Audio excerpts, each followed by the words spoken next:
नमस्कार, मैं ओम प्रकाश शर्मा। आप देख रहे हैं ऑल इंडिया ब्रेकिंग न्यूज़। आज श्री हर्षवर्धन ने आज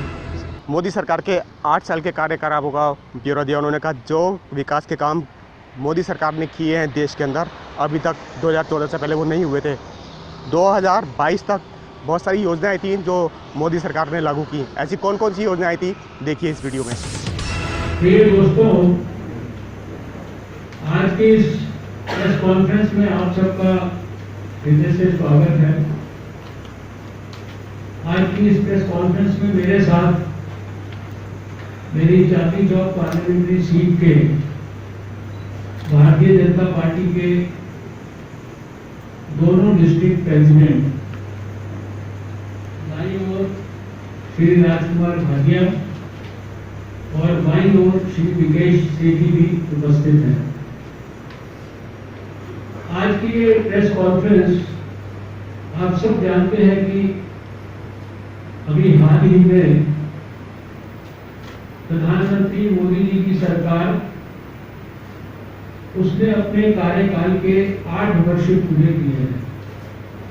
और 8 वर्ष के कार्यकाल पूरा होने के उपलक्ष्य में देश भर में एक बहुत ही हर्षोल्लास का वातावरण है। समाज के हर वर्ग के लोगों में बहुत ही प्रसन्नता की अनुभूति है और केवल भारतीय जनता पार्टी के कार्यकर्ता ही नहीं, अपितु सारे देशवासी इस उपलक्ष्य को एक उत्सव के रूप में मना रहे हैं। अपनी पार्लियामेंट्री सीट और दिल्ली के सांसद होने के नाते मैं भी 8 वर्ष के प्रधानमंत्री नरेंद्र मोदी जी के कार्यकाल की असाधारण उपलब्धियों के संदर्भ में आपसे कुछ देर बात करना चाहूंगा। इससे पहले कि मैं उन उपलब्धियों के बारे में चर्चा करूं, मैं सबसे पहले तो भारत के 135 करोड़ लोगों को इस बात के लिए बधाई भी देना चाहता हूं, धन्यवाद भी करना चाहता हूं कि उन्होंने प्रधानमंत्री नरेंद्र मोदी जी के नेतृत्व को इस 8 वर्ष में हमेशा अपनी ढेर सारी शुभकामनाएं दी हैं और हमेशा उनके नेतृत्व को सराहा है। और यह शायद इसलिए संभव हुआ है कि प्रधानमंत्री नरेंद्र मोदी जी ने अपनी कैप्टेंसी में भारत के हर वर्ग के व्यक्ति, चाहे वो नौजवान हो, चाहे वो महिला हो, चाहे वो बुजुर्ग हो, चाहे वो पुरुष हो, चाहे वो छोटा बच्चा हो, चाहे वो गरीब हो, किसान हो, मजदूर हो, चाहे वो नॉर्थ ईस्ट में रहता हो, चाहे वो दूर दराज के आदिवासी क्षेत्र में रहता हो, गांव में रहता हो, प्रधानमंत्री जी ने हर वर्ग के हर व्यक्ति के लिए हर प्रकार की समस्या, चाहे वो करंट हो, चाहे वो लंबे समय से लंबित हो, उनके समाधान के लिए अपने हृदय, आत्मा और मन तीनों को लगाकर इस भारत के 135 करोड़ देशवासियों की सेवा करने का जो संकल्प 2014 में लिया था, देश के प्रधान सेवक के रूप में उन्होंने उस संकल्प के अनुसार पूरी गहराई और गंभीरता के साथ सबकी सेवा की है। एक नहीं, अनेकों योजनाएं बनाई, अनेकों विजनरी प्रोग्राम किए और खाली प्रोग्रामों को और योजनाओं को बनाया ही नहीं, अपितु परंतु उन्होंने उसको इम्प्लीमेंट करने के लिए स्वयं व्यक्तिगत उन्होंने उन सबकी 8 साल लगातार मॉनिटरिंग की है। मैं स्वयं लंबे समय तक प्रधानमंत्री मोदी जी की कैबिनेट का सदस्य रहा हूं और वो कितने मेटिकुलस और फाइन तरीके से अपने निर्णयों को, अपनी योजनाओं को इम्प्लीमेंट इस दृष्टि से करते थे कि उनका लाभ देश के सबसे गरीब व्यक्ति तक, सबसे दूर दराज के क्षेत्र में विपन्न जिसकी स्थिति है उस तक पूरी तरीके से न पहुंच जाए तब तक वो चैन की सांस नहीं लेते थे। और मैं ये समझता हूं कि शायद राजनीति को जिस प्रकार से हम सब भारतीय जनता पार्टी के लोगों ने डॉक्टर श्यामा प्रसाद मुखर्जी और पंडित दीनदयाल उपाध्याय के आदर्शों के अनुरूप सेवा का एक माध्यम माना है, प्रधानमंत्री मोदी जी ने उस भाव को अक्षुण्ण रखते हुए उसी दृष्टि से उन्होंने काम किया। उनकी जो विभिन्न उपलब्धियां हैं अनेक प्रकार के क्षेत्रों के अंदर, उन उपलब्धियों का उल्लेख किसी एक प्रेस कॉन्फ्रेंस में करके और हम सोचे कि शायद हम उनके बारे में उनको जस्टिफाई कर पाएंगे, सब कुछ शेयर कर पाएंगे, ये व्यवहारिक तौर पर संभव नहीं है। लेकिन संकेत मात्र जिसे कहते हैं संकेत के रूप में मैंने कल रात को एक 4 पेज का, तो मैं इसको कहूंगा कि ये भी बहुत ही ज्यादा जिसे कहते हैं बहुत ही ज्यादा सांकेतिक है, इसको लिखकर और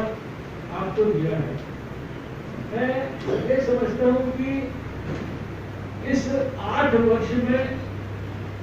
जितने हिस्टोरिक डिसीजन इस सरकार ने किए हैं, वर्षों से हम आर्टिकल 370 के बारे में चर्चा इस देश में करते थे, उसको समाप्त करना, अयोध्या के अंदर राम का मंदिर, उसका निर्माण प्रारंभ करा देना, इतनी भयंकर और असाधारण स्थिति जो कोविड के काल में हमने देखी, उसके दौरान इस देश के 80 करोड़ लोगों को, गरीब लोगों को ये सुनिश्चित करना कि उनको बराबर 5 किलो अनाज मिलता रहे, 50 करोड़ से 55 करोड़ से ज्यादा लोगों को आयुष्मान भारत, दुनिया की शायद सबसे बड़ी स्कीम होगी हेल्थ केयर सेक्टर की, उनको 5 लाख रुपए तक का इलाज बिना किसी खर्चे के, कहीं पर भी हिंदुस्तान में रहता हो, कहीं पर भी हिंदुस्तान में इलाज उसके लिए संभव हो जाए। 135 करोड़ के देश को कोविड के क्राइसिस के दौरान 1 साल के अंदर अंदर भारत की मेक इन इंडिया वैक्सीन बनाकर और उनके लिए वो वैक्सीन उपलब्ध कराना। फिर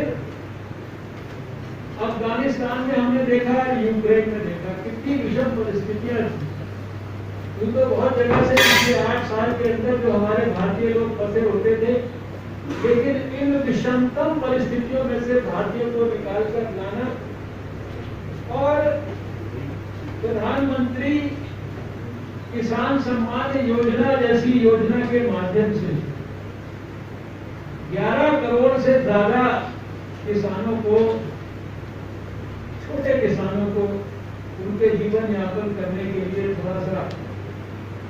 बेहतरी हो जाए, इसके लिए 1.5 लाख करोड़ तक का उनके खातों में सीधा पैसा पहुंचाना। और फिर हमारे आजादी के जो हीरोज हैं, जिनके कारण हमारे को आजादी मिली, आज उनकी पवित्र स्मृति को भी स्मरण करने के लिए जो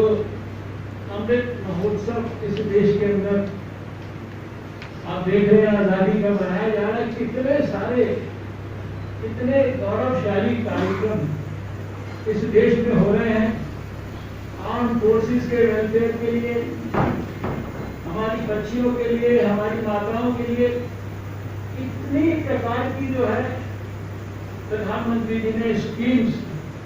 इस देश के सामने रखकर उनको पूरी गहराई और गंभीरता से उनको लागू कराया है। एक जमाना था कि हमारे को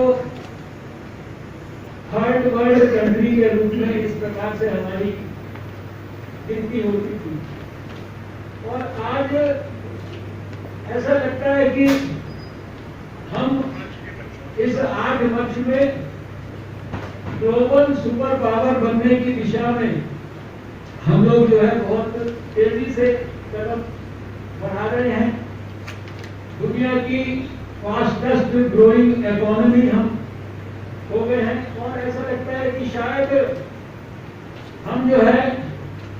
2030 तक दुनिया की थर्ड लार्जेस्ट इकोनॉमी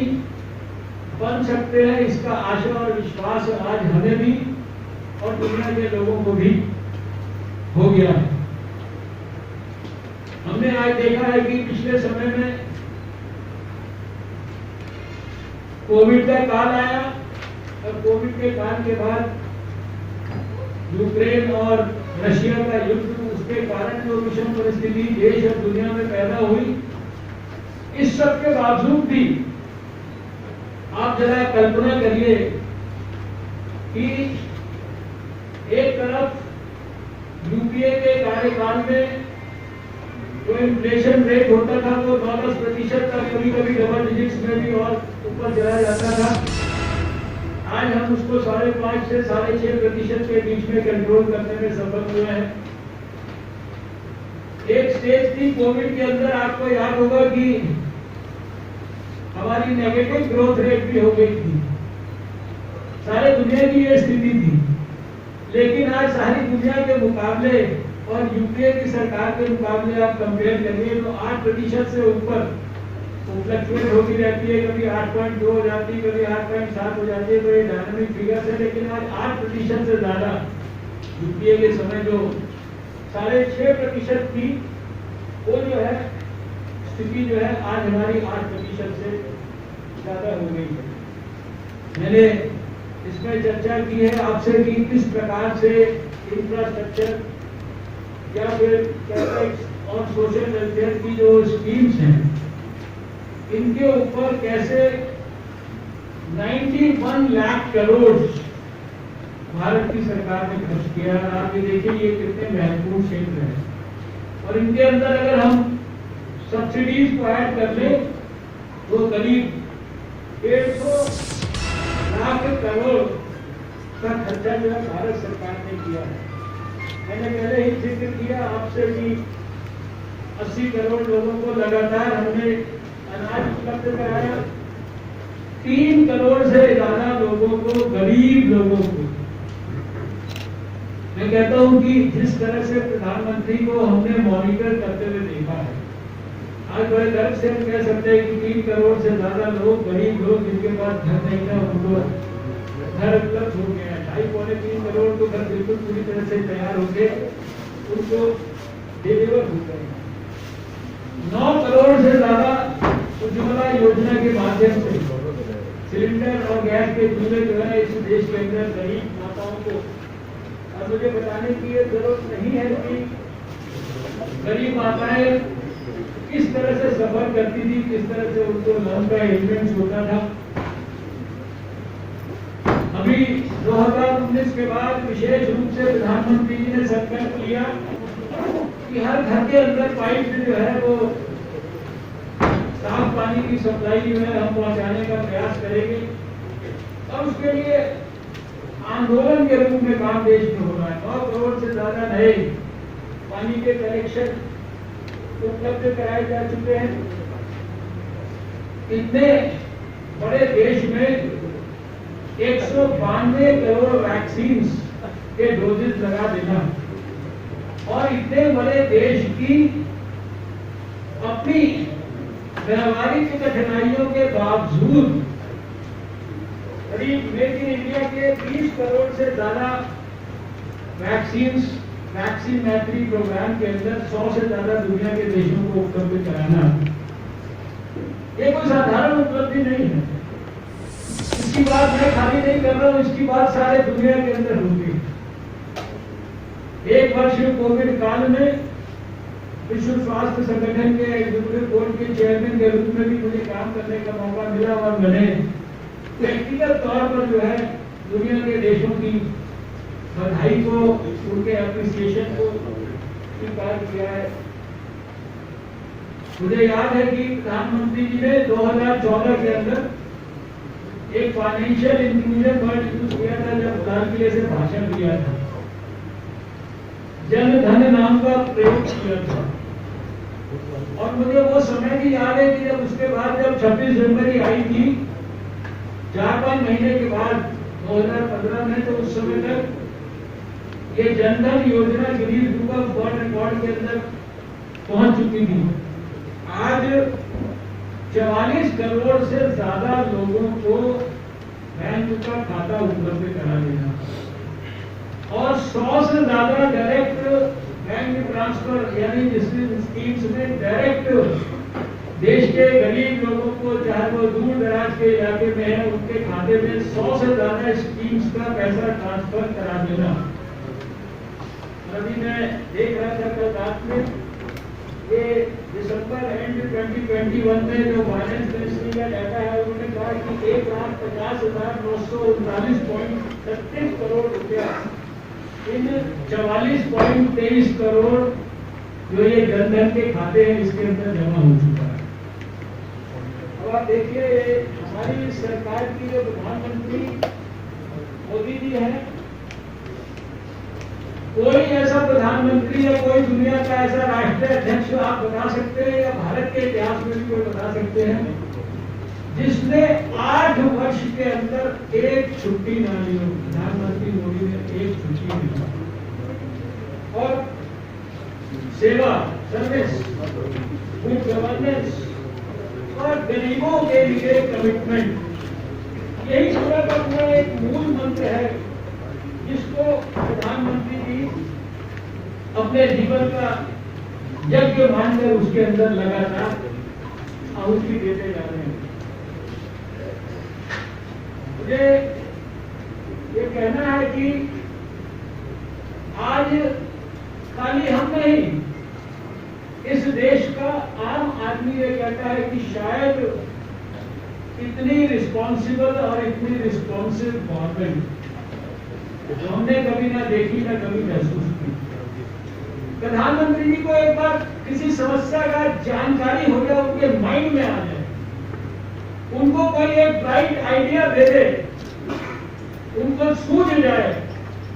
कि मेरे देश के इस कोने में ये व्यक्ति तकलीफ में है, इस प्रकार की तकलीफ में है,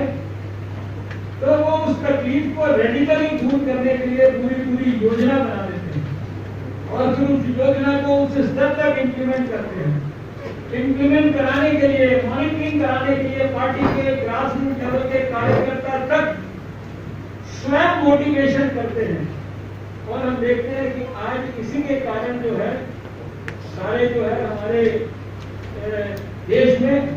आम आदमी की ये भावना है। ये वही देश है जहां 1 रुपए में 15 पैसा पहुंचता है, उसकी बात होती थी। और आज मैंने जैसा कहा कि लोग कहते हैं कि कोई अब पिलफरेज नहीं है, पारदर्शिता उच्च कोटि की है। 100 से ज्यादा स्कीम्स के अंदर डायरेक्ट जो है पैसा जो है ट्रांसफर होता है और नेशन फर्स्ट, इस भाव को पूरी गहराई से पंडित दीनदयाल उपाध्याय जी ने जो हमें कहा कि जो आखिरी व्यक्ति पंक्ति के अंदर है, सबसे ज्यादा असहाय, विपन्न, तकलीफ में, सब प्रकार के दुख दर्द लेकर जो जी रहा है, सब प्रकार की सुविधाओं से वंचित है, जिसकी ओर कोई देखता नहीं है, उसके हित के लिए योजना बनाओ, उसके हित के लिए राजनीति के क्षेत्र से काम करो। आज हमने देखा कि प्रधानमंत्री जी ने नेशन फर्स्ट और पंडित दीनदयाल उपाध्याय के सपनों को साकार करने के लिए गहराई से काम किया। और अगर ये ना किया होता तो शायद हमारे को 8 साल के अंदर जिस प्रकार के चुनावों के अंदर नतीजे मिलते हैं, ये चुनावों के अंदर नतीजे नहीं मिल सकते। इस देश के लोग बहुत समझदार हैं, वो पहचानते हैं कि कौन आदमी ईमानदारी से, कर्मठता से, निष्पक्षता से, गहराई से, और जो प्रधानमंत्री जी ने कहा सबका साथ और सबका प्रयास और सबका विश्वास, ये जो सारी बातें हैं ये खाली नारा नहीं है, ये सबका साथ भी है, सबका विकास भी है, सबका विश्वास भी है और सबका प्रयास भी है। यानी सारे देश को इन्वॉल्व करके वो काम करते हैं, सबको विश्वास में लेके काम करते हैं। इतनी देश के अंदर स्कीम्स आई हैं, उनके इम्प्लीमेंटेशन में, उनके लाभ को मिलने के लिए किसी भी प्रकार का कोई भेदभाव हमको देखने को नहीं मिला कि इसके लिए ये स्कीम उपलब्ध है, इसके लिए ये उपलब्ध नहीं है, इसके लिए ये इजीली उपलब्ध है, इसके लिए ये कठिनाई से उपलब्ध है। और मैं ये समझता हूँ कि सच बात यह है कि ये मेरे दोनों जो जिला अध्यक्ष हैं ये जानते हैं, मैंने अपने पार्लियामेंट्री सीट के अंदर में कहूँगा लाखों हमारी बहनें, बुजुर्ग, माताएं, सब प्रकार के छोटे बच्चे, अभी आजकल तो छोटी बच्चियां, इससे दिनों मैंने कईयों का इंटरव्यू किया, जो नई स्कीम जो चलाई गई है बच्चियों के लिए, थोड़ा सा पैसा वो जमा करते हैं और थोड़ा सा पैसा जो है हमारे जो प्रधानमंत्री मोदी जी जमा करते हैं, उतना ही पैसा और वो कैसे उनका भविष्य सिक्योर होता है। ये सारी की सारी चीजें जो है ये हम लोग ग्रास रूट लेवल पर फील करते हैं। अभी मैं देख रहा था कि 2014 तक देश में 6.87 लाख प्राइमरी स्कूल बने नहीं,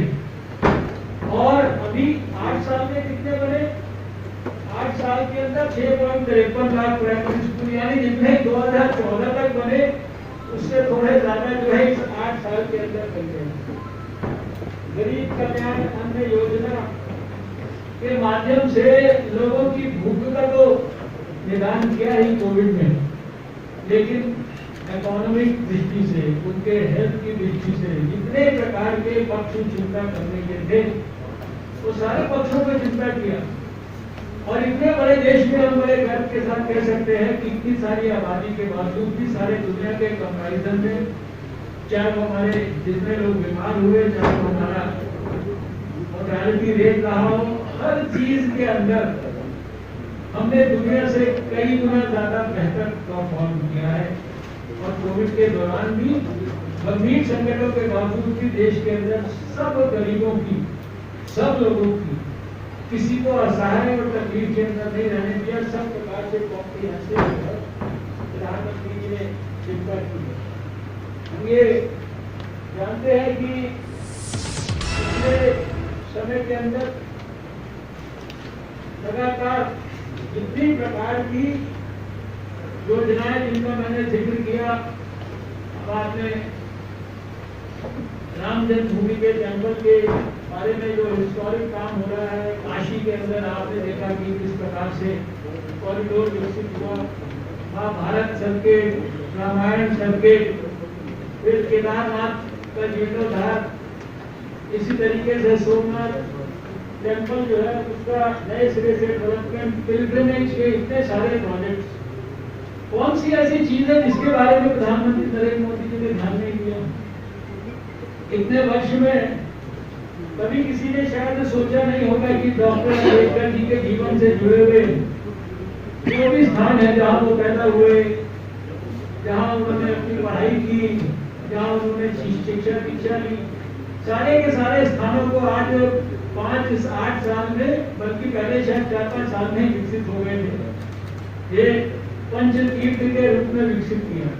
ये जो जनपद के ऊपर आप अम्बेडकर जी के नाम से इंटरनेशनल कन्वेंशन सेंटर जानते हैं, ये जानते हैं आप इसकी फाइलें कब शुरू हुई थी? इसकी फाइलें 90 के अंदर शुरू हुई। उनकी फाइलों को डस्टबिन में से उठाकर और प्रधानमंत्री मोदी जी ने पहले 5 साल के अंदर उसका फाउंडेशन भी रखा था और पहले 5 साल के अंदर उसको डेडिकेट भी कर दिया था। और इसी प्रकार से जहाँ डॉक्टर अम्बेडकर जी का जो दिल्ली के असेंबली के सामने जो जहाँ रहते थे और जहाँ उनका डेथ हुआ, उस स्थान को देखिए। मैं ये सारे प्रोग्रामों का कुछ साक्षी रहा हूँ, प्रोग्राम में मैंने पार्टिसिपेट किया, उसका फाउंडेशन लेने से लेकर उसको लगाने का, और फिर मुंबई में, इंग्लैंड में और उनके जन्म स्थान, यानी पंच तीर्थ जिस प्रकार से विकसित किए हैं। और मैं समझता हूँ बहुत बड़ा ऐतिहासिक जो एक पार्टीशन हॉरर्स रिमेम्बरेंस डे है, आज तक किसी ने सोचा नहीं होगा। पार्टीशन की त्रासदी के बारे में तो बहुत पुराने बुजुर्ग लोग कहानियां सुनाते हैं, उसके बारे में कुछ फिल्में भी बनी है। फ्रीडम एट मिडनाइट जैसी किताब भी आप में से बहुत लोगों ने पढ़ी होगी। लेकिन कभी जो पार्टीशन के समय की त्रासदी में लोग एक प्रकार से शहीद हुए, शहादत उन्होंने दी, उनके रिमेम्बरेंस के लिए 14 अगस्त का दिन, ये मैंने कहा है कि प्रधानमंत्री मोदी जी का हर चीज के अंदर एक इनोवेटिव उनका जो है आइडिया रहता है। नॉर्थ ईस्ट के अंदर इतने प्रकार के हिस्टोरिक एग्रीमेंट्स, जितने भी पेंडिंग चीजें थी, बांग्लादेश के साथ बॉर्डर डिस्प्यूट थी, कितनी पेंडिंग थी, कितने लंबे समय से आप सब जानते हैं, 40 साल से 1971 से पेंडिंग थी, वो भी काफी साल पहले 2019 से पहले उसको सॉल्व किया था। और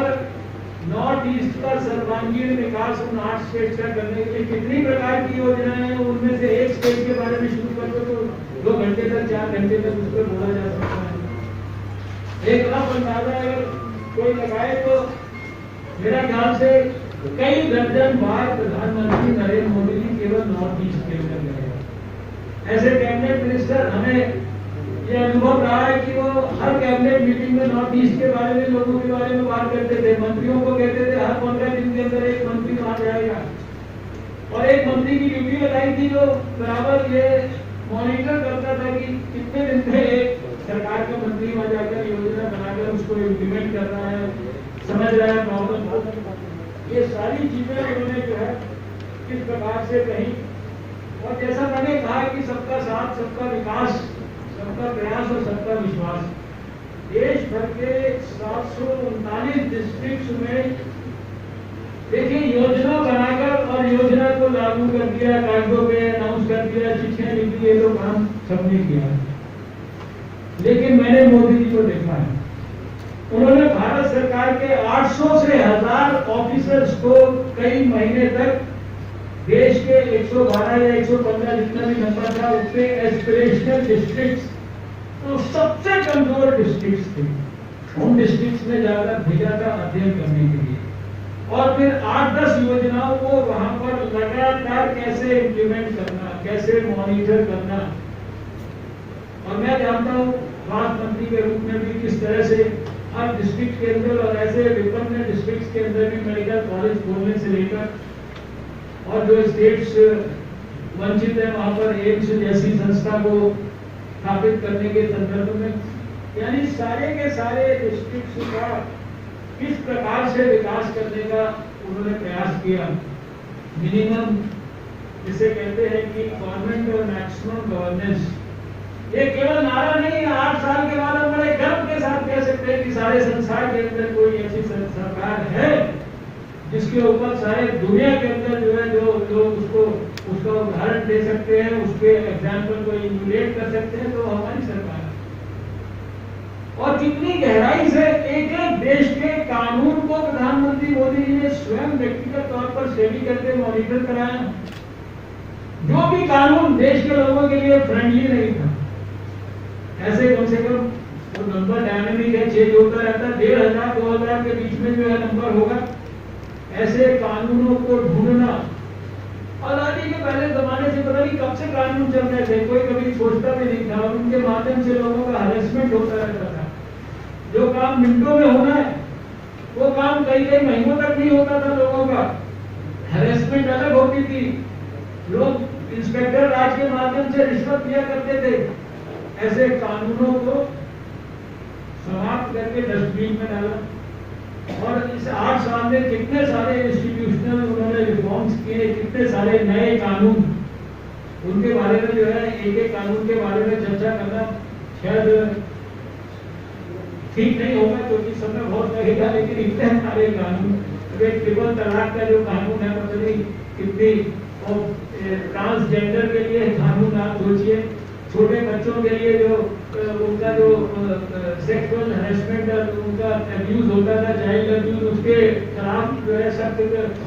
उनको सजा दी जाए, इसके लिए कानून, इतनी प्रकार की चीजें उन्होंने जो है की है। और फिर ये इंश्योर किया है कि डिजिटल जो बेनिफिट्स हैं, डिजिटल माध्यम से सारे के सारे बेनिफिट्स जो हैं, जो मैंने जैसा कहा कि सीधा आज हर चीज फोन के माध्यम से, उनका ये एक सपना रहा है और उसके लिए बहुत बड़े पैमाने पर उन्होंने काम किया कि इस फोन से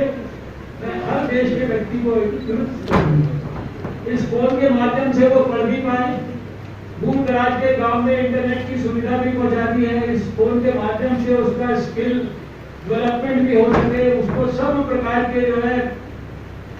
ट्रांजैक्शंस करने का मौका मिले, सब प्रकार के अध्ययन कर सके, ये सारी चीजें उन्होंने जो है।